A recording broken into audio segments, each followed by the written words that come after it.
কিরে খাবার আছে কেন কইলা যা মেঘলা, তুমি আমার সবকিছু শোনো। নির্লজ্জ বেহা এখনো খাবার আছিস তুই যাবি না আরে যাস না কেন তুই যা আরে তুই কইলা যা তুই যা তুই যাবি ওরে আমি আজকে মেঘলা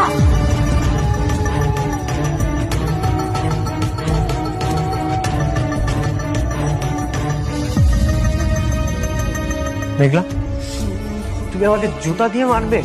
তুই যা করছস তার জন্য তোর জুতা বিড়া করা উচিত, কিন্তু করুম না।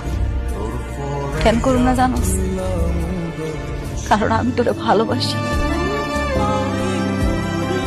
তোরে সম্মান করি। একদিন হইল তোর লগে আমি সংসার করছি, ভালো ভালো কইতেছি চলে যা। এখনো খাওয়া থাকবি? এখনো আমার জায়গাতে কিছু হইল তো?